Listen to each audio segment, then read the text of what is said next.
Sejam todos bem-vindos ao canal de leitura da Inês. Sintam-se à vontade para dar likes, compartilhar o conteúdo e se inscrever no canal. Lembrem de ativar o sininho para receber notificações de novos vídeos de leituras de histórias interessantes. As Mil e Uma Noites, 175ª noite.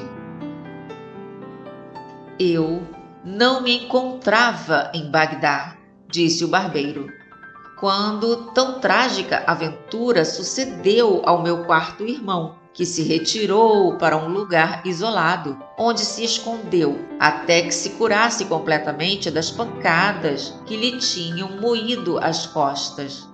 Quando pôde caminhar novamente, dirigiu-se de noite por caminhos ermos a uma cidade onde ninguém o conhecia, e ali abrigou-se numa casa da qual raramente saía.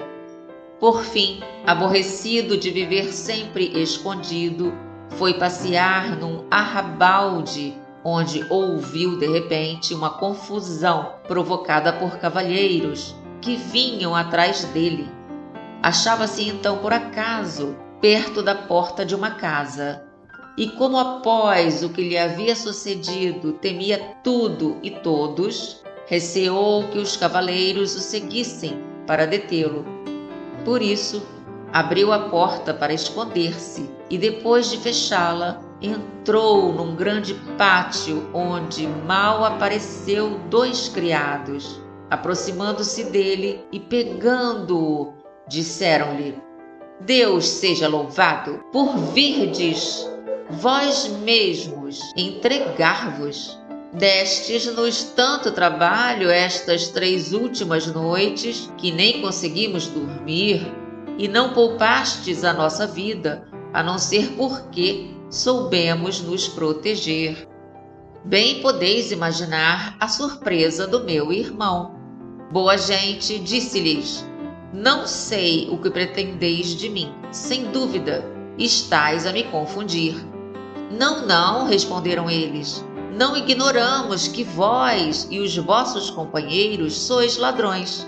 Não vos contentastes em roubar do nosso amo tudo quanto lhe pertence e de tê-lo reduzido à mendicância. Pretendeis ainda tirar-lhe a vida? Vejamos se não trazeis a faca que tinhais quando nos perseguistes ontem de noite. Assim, revistaram-no e encontraram a faca. Oh! Exclamaram, pegando-a. Ousais ainda afirmar que não sois ladrão? Como? Respondeu meu irmão. Não se pode por acaso usar uma faca sem ser ladrão? Ouvi a minha história, acrescentou, em vez da má opinião que de mim tendes. Ficareis comovidos com as minhas desgraças.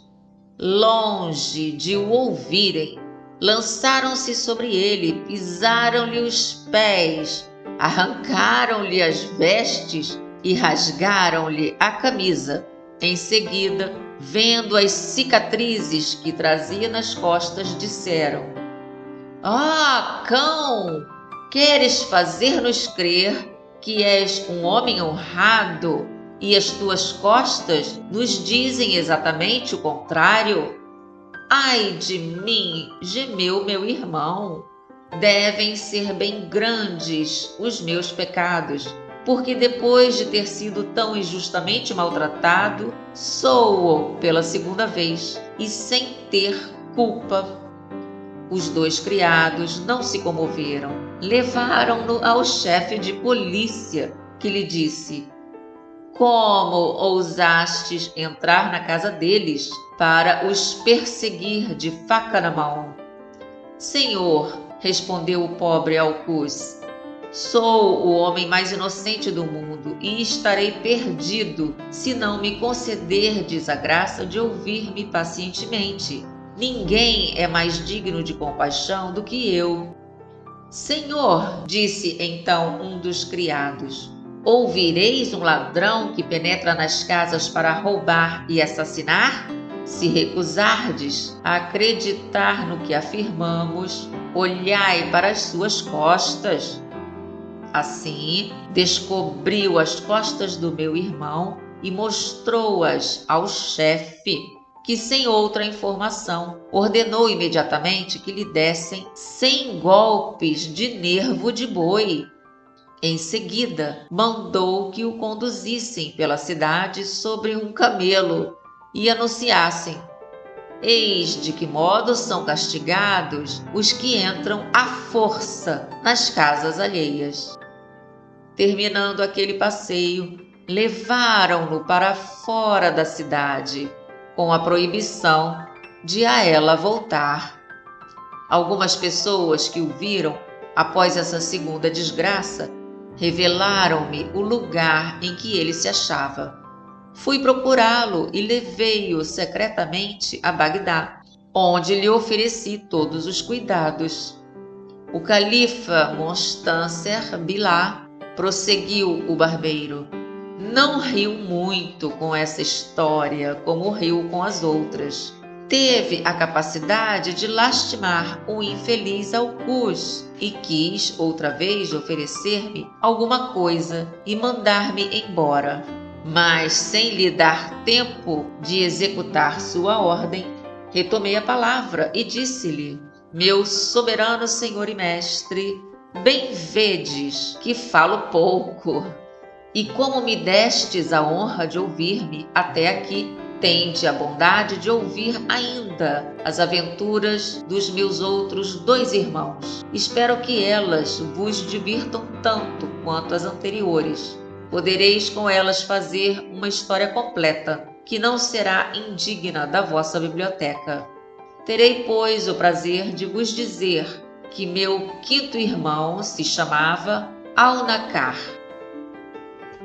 Mas estou vendo que já é dia, disse Sherazade, e calou-se para assim continuar na noite seguinte. 176ª noite.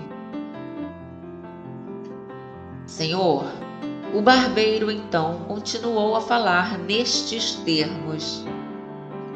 A história do 5º irmão do barbeiro. Al-Nakar, enquanto viveu nosso pai, foi muito preguiçoso. Em vez de trabalhar para ganhar a vida, não se envergonhava de pedir e viver com o que recebia. Nosso pai morreu de velhice e nos deixou apenas 700 dracmas de prata.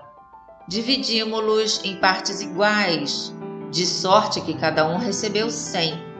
Al-Nakar, que jamais possuíra tanto dinheiro ao mesmo tempo, viu-se fortemente embaraçado quanto ao uso que dele faria. Após refletir durante muito tempo, decidiu finalmente empregá-lo em copos, garrafas e outros objetos de vidro que foi comprar na loja de um grande mercador. Pôs tudo num cesto e escolheu uma lojinha, onde se sentou com o cesto na frente e as costas apoiadas à parede, esperando que lhe comprassem a mercadoria. Nessa atitude, de olhos no cesto, começou a sonhar e no seu sonho pronunciou as seguintes palavras bastante alto, para que as ouvisse um alfaiate seu vizinho. Esse cesto, disse ele, me custa 100 dracmas e é tudo quanto possuo no mundo. Vendendo-o a varejo, hei de conseguir certamente 200 dracmas. E destas 200 dracmas, que empregarei ainda em vidros, farei 400. Assim poderei ajuntar com o tempo 4.000 dracmas. De 4.000 dracmas, passarei facilmente para 8.000. Quando tiver 10.000, deixarei os objetos de vidro para me dedicar à joalheria. Começarei com diamantes, pérolas e todo tipo de pedras preciosas. Possuindo então riqueza à vontade, comprarei uma bela casa, grandes terras, escravos, eunucos e cavalos. Hei de me divertir também. Chamarei tudo quanto for na cidade, tocadores de instrumentos, dançarinos e dançarinas. Não pararei nisso e amontoarei, se Deus quiser, até 100.000 dracmas. Quando possuir 100.000 dracmas, julgar-me-ei um verdadeiro príncipe e pedirei em casamento a filha do grão-vizir, dizendo a esse ministro que ouvi falar maravilhas da beleza, do recato, da inteligência e de outras qualidades de sua filha. Finalmente, dar-lhe-ei 1.000 moedas de ouro pela primeira noite das nossas núpcias. Se o vizir for tão perverso que me recuse a filha, o que não pode acontecer, irei buscá-la apesar de tudo e a levarei para minha casa. Assim que tiver me casado com a filha do grão-vizir, me vestirei como um príncipe e montado num belo cavalo, com sela de ouro mais fino, ou uma gualdrapa de tecido dourado incrustado de diamantes e pérolas, passearei pela cidade, acompanhado de escravos na minha frente e atrás, e me dirigirei à residência do vizir, enquanto grandes e pequenos me farão profundas reverências. Aos pés da escadaria do vizir, subirei no meio dos meus homens, enfileirados à direita e à esquerda, e o grão-vizir, recebendo-me como genro, me cederá o seu lugar e se colocará numa posição inferior à minha, para mais honrar-me. Se isso se der, o que espero, 2 dos meus homens trarão cada um uma bolsa de 1.000 moedas de ouro. Pagarei uma e, apresentando-lhe, direi: eis aqui as 1.000 moedas de ouro que prometi pela primeira noite do meu casamento. E oferecendo-lhe a outra, acrescentarei: tomai, dou-vos outras tantas para vos demonstrar que sou homem de palavra e que dou mais do que prometo. Após um gesto desse, no mundo só se falará da minha generosidade.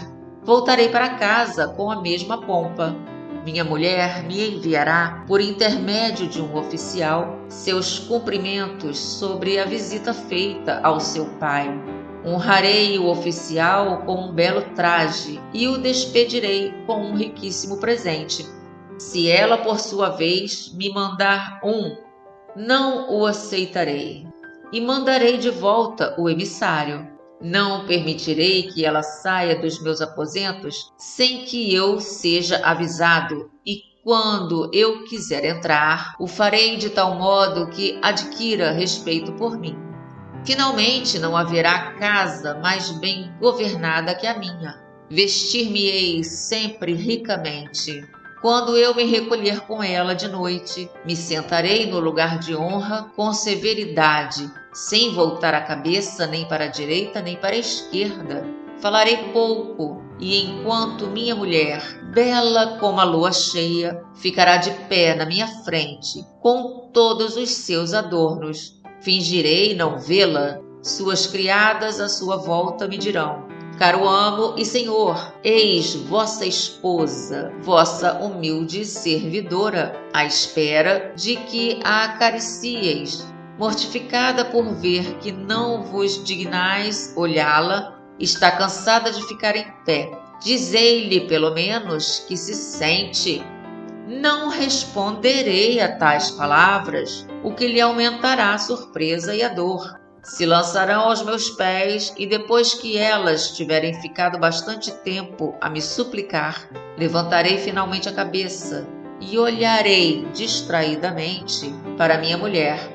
Em seguida, retomarei a mesma posição. Com a ideia de que minha mulher não estará bem vestida, a levarão para o gabinete a fim de que ela troque de vestido.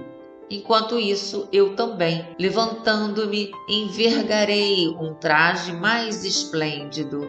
Elas voltarão pela segunda vez, dirão as mesmas palavras e eu só me darei ao prazer de olhar para minha mulher, após ter deixado que me supliquem demoradamente, muito mais que a primeira vez. Começarei desde o primeiro dia de casamento a mostrar-lhe de que modo pretendo comportar-me com ela para o resto da vida. A sultana Sherazade, nesse ponto, se calou, por causa do dia que ia nascendo, mas retomou o fio da história na noite seguinte, dizendo ao sultão da Índia: 177ª noite. Senhor, o barbeiro tagarela assim continuou.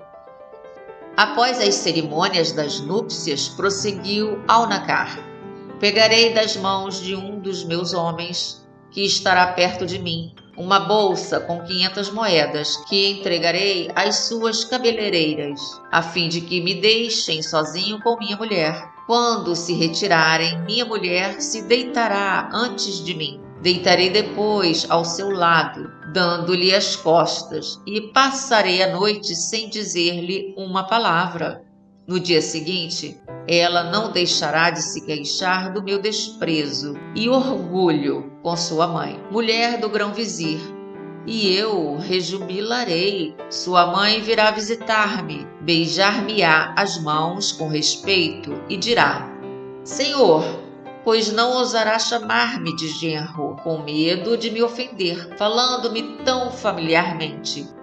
Suplico-vos que não desdenheis minha filha e que dela vos aproximeis. Asseguro-vos que ela só quer vos agradar e que vos ama de todo o seu coração. Minha sogra falará em vão, pois eu não lhe responderei uma sílaba sequer e ficarei firme na minha decisão. Ela se atirará então aos meus pés, os beijará várias vezes e dirá: Senhor, será possível que duvideis do recato de minha filha? Asseguro-vos que sempre a vigiei e que sois o primeiro homem que ela jamais viu em pleno rosto. Não lhe causeis tão grande mortificação. Concedei-lhe a graça de a olhar, de falar-lhe e de apoiá-la na boa intenção que ela tem de vos satisfazer em tudo. Nada disso me comoverá. Minha sogra, então, pegando um copo de vinho e pondo-o na mão da filha, minha esposa, lhe dirá: Vai, apresenta-lhe tu mesma esse copo de vinho. Talvez ele não tenha a crueldade de recusá-lo. Minha mulher me apresentará o copo e ficará de pé, tremendo, na minha frente. Quando vir que eu não voltarei os olhos para seu lado e que persistirei em desprezá-la, me dirá em pranto: Meu coração, minha querida alma, meu amado Senhor, rogo-vos, pelos favores com que o céu vos cumula, que me concedais a graça de receber esse copo de vinho da mão da vossa humilde servidora. Tratarei ainda de não olhar para ela, nem de responder. Meu formoso marido, continuará ela, redobrando as lágrimas e aproximando o copo da minha boca, não desistirei enquanto não beberdes. Fatigado então dos seus rogos, lhe lançarei um terrível olhar e lhe darei um bom tapa na face, repelindo-a tão fortemente com o pé que ela cairá bem longe do sofá. Meu irmão estava de tal modo absorto nas suas visões quiméricas que deu de fato um pontapé, como se a esposa tivesse sido uma criatura real, e por desgraça atingiu em cheio o cesto de vidros, que caiu na rua espatifando todos os objetos. Um alfaiate, seu vizinho, que ouvira a extravagância das suas palavras, explodiu numa gargalhada ao ver o cesto. Oh, que homem indigno! Disse ele para meu irmão. Deverias morrer de vergonha por maltratar assim uma jovem esposa que não te proporcionou nenhum motivo de queixa. Deves ser bem brutal para desprezar as lágrimas e os encantos de tão linda mulher. Se eu fosse o grão-vizir teu sogro, mandaria que te dessem 100 golpes de nervo de boi e te faria andar pelas ruas da cidade com o elogio que mereces.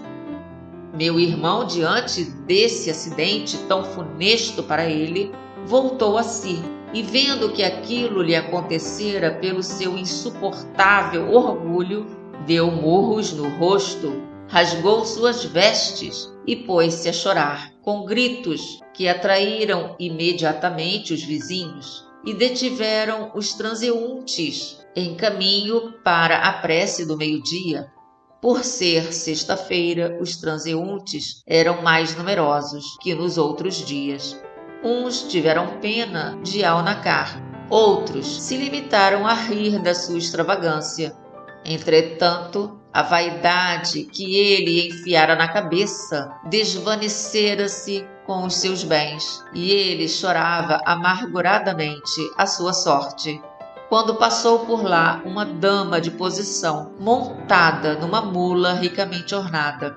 O estado do meu irmão provocou-lhe tamanha compaixão que perguntou o que havia acontecido e por que aquele homem chorava. Disseram-lhe apenas que se tratava de um infeliz que empregara todo o seu dinheiro na compra de um cesto de vidros, que o cesto caíra e que todos os vidros tinham se despedaçado. Imediatamente voltando-se para um eunuco que a acompanhava, disse-lhe: "Dá-lhe o que trazes." O eunuco obedeceu e colocou nas mãos do meu irmão uma bolsa com 500 moedas de ouro. Alnacar pensou morrer de alegria ao recebê-la. Abençoou 1000 vezes a dama e, após fechar a loja, onde a sua presença já não era necessária, voltou para casa.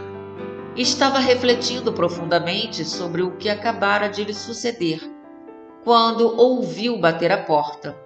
Antes de abrir, perguntou quem era e, reconhecendo pela voz que se tratava de uma mulher, abriu. "Meu filho", disse-lhe a mulher, "tenho de pedir-vos um favor. Está na hora da prece e eu quisera lavar-me antes. Deixai-me entrar e dai-me um vaso de água." Meu irmão examinou a mulher e viu que se tratava de uma pessoa idosa. Embora não a conhecesse, concedeu-lhe o que ela lhe pedia. Deu-lhe um vaso cheio de água e em seguida voltou para o seu lugar, sempre imerso na sua aventura. Pôs o ouro numa espécie de bolsa longa e estreita, própria para ser levada à cintura. A anciã, entrando, fez a sua prece. Quando terminou, prostrou-se diante do meu irmão, tocando o chão com a testa, como se estivesse a orar para um deus. Depois, levantando-se, desejou-lhe todo tipo de bens. A aurora, cujo esplendor começava a surgir, obrigou Sherazade a se calar. Na noite seguinte, prosseguiu, fazendo sempre falar o barbeiro.